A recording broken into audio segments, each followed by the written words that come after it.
O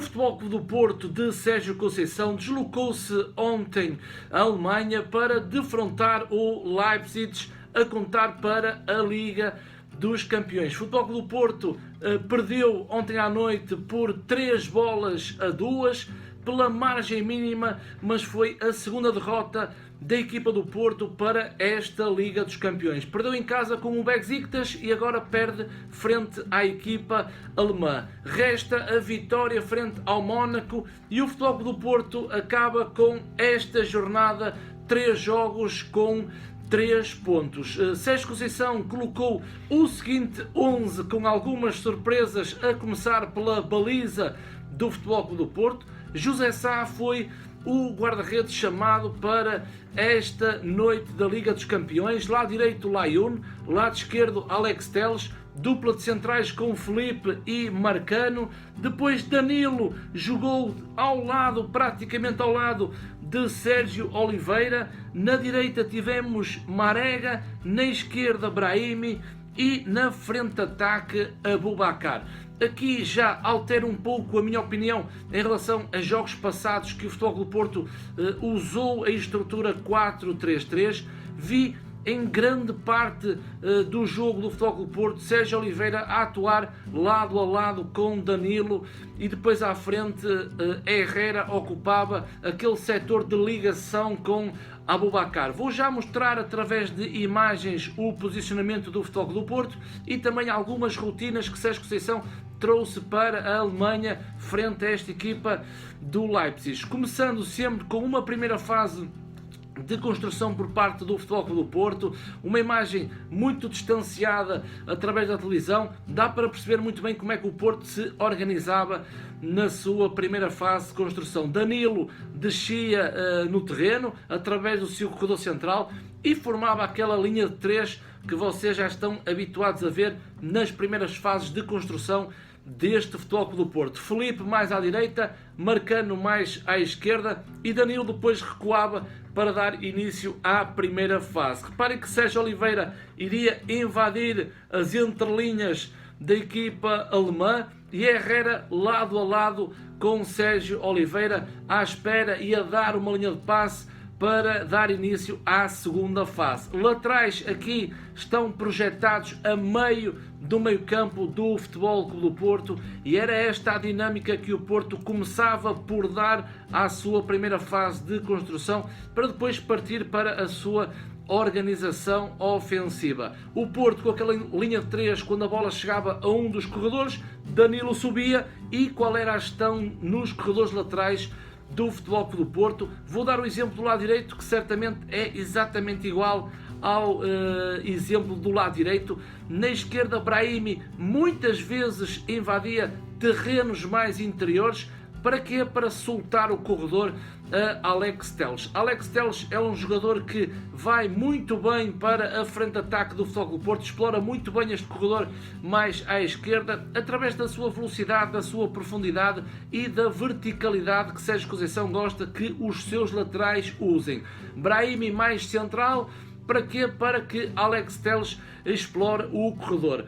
Aqui Marega, que é o extremo do lado contrário ao posicionamento da bola, vai se juntar a Aboubakar em zonas de finalização. Não só Alex Telles subia através do seu corredor mais à esquerda, em outras situações, basicamente numa transição ofensiva, partindo para um contra-ataque ou mesmo um ataque rápido, era Brahimi do lado esquerdo que dava a largura à frente de ataque do Futebol Clube do Porto, quando Alex Telles depois fazia um apoio mais na retaguarda, dando sempre também uma linha de passe. Brahimi abria no corredor mais à esquerda, Alex Telles ficava mais posicionado na sua retaguarda e depois reparem naquele triângulo do meio campo em que a base do triângulo era sempre Sérgio Oliveira e Danilo e à frente o vértice era Herrera, que depois num processo de organização ofensiva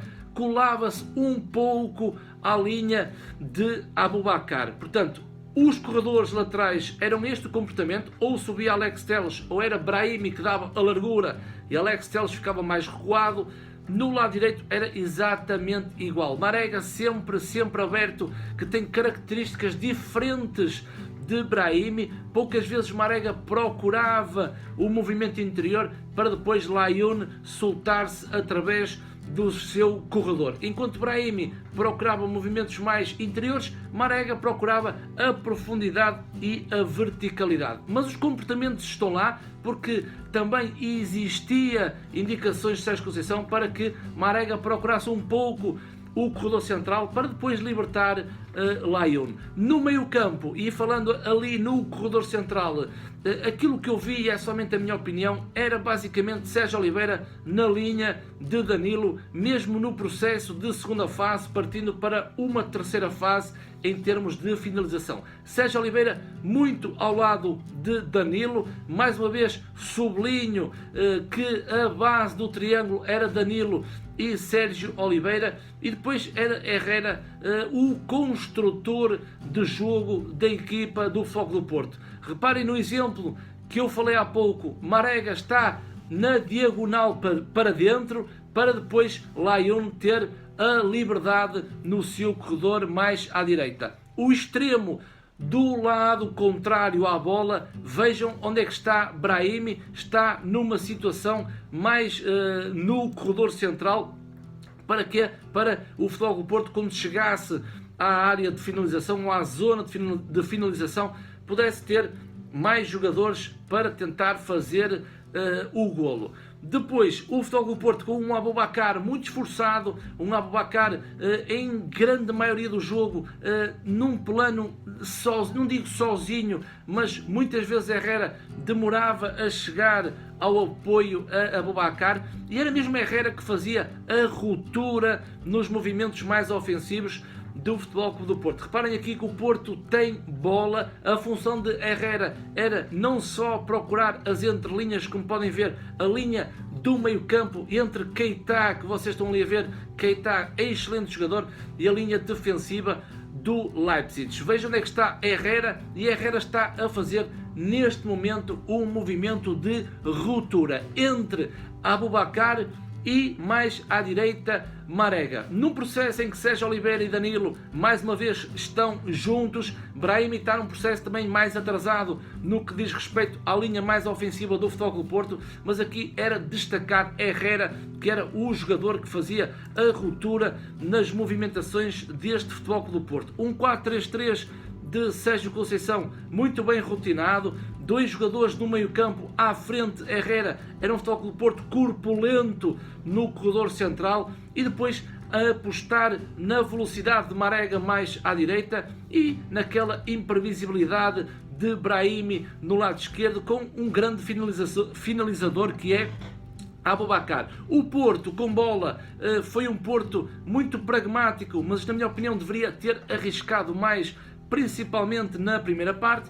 E um Porto sem bola era um Porto que não pressionava alto, ou seja, o Porto deixava a equipa alemã construir a sua primeira fase de construção e depois ficava ali quase a meio do meio campo, mais próximo da linha do meio campo, e o Leipzig, através também de uma linha 3 com Campbell, aquele Campbell que é o número 44, muito bom jogador, descia para depois tentar construir, e o Porto, como podem ver, recuava e depois iria defender no seu estilo próprio, que é o Porto descia linhas, o Porto organizava-se num processo sem bola e depois apostava numa estrutura, num 4-4-2, 4 jogadores no sistema defensivo do Futebol Clube do Porto mais recuado, eram os 4 defesas, depois uma linha de 4 médios e 2 jogadores na frente. Marega mais à direita e Brahimi mais à esquerda desciam através dos seus corredores laterais para formar aquela linha do meio campo com Danilo e Sérgio Oliveira. Herrera subia um pouco no terreno, fazia dupla com Aboubakar, sempre no sentido em que o avançado, o homem mais avançado, contrário ao corredor da bola, iria fechar naquela zona central onde iria aparecer Keita e Campbell. Só que os problemas foram demasiados para a equipa do Futebol Clube do Porto, principalmente na primeira parte. Era um Porto que descia, tentava defender com os blocos reduzidos, mas havia dois jogadores do Leipzig que completamente desorganizaram este Futebol Clube do Porto. O primeiro chama-se Keita, que é aquele jogador guineense do meio-campo que assumia pedra fundamental nesta equipa alemã, e depois era o jogador número 10, o Forsberg, que por muito que o Porto reduzisse as linhas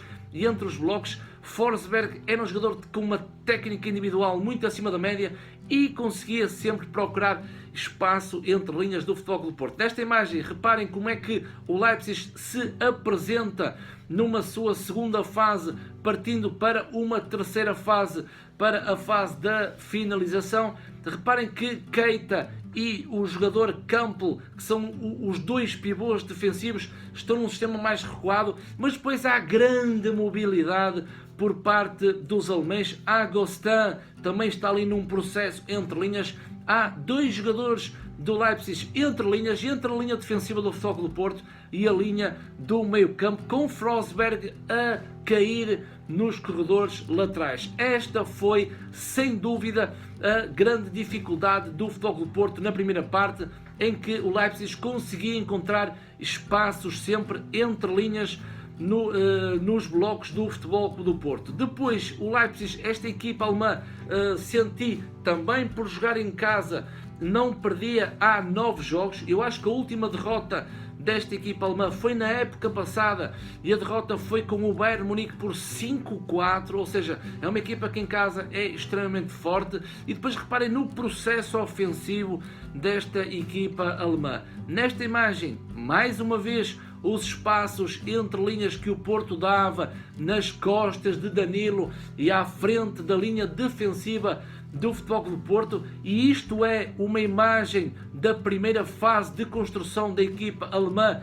quando o número 44, o Campbell, desce para fazer a linha 3. Reparem que Keita está também, eu aqui não sinalizei na imagem, Keita está entre a linha mais avançada do Porto e a linha do meio-campo. Há ali um espaço a ser explorado, em que depois vai obrigar Danilo a sair na pressão para Keita não receber bola. Mas depois reparem que atrás da linha do meio-campo do Futebol Clube do Porto nós temos 5 jogadores do Leipzig, em que 3 estão nas costas de Danilo. 3 jogadores à espera de receber bola. Eu aqui sublinho, o jogador que está ali no corredor mais central era Forsberg, um jogador que desequilibrava e muito a organização defensiva do Futebol Clube do Porto. Portanto, grandes dificuldades para o Porto na primeira parte, apesar de na primeira parte ter marcado 2 golos,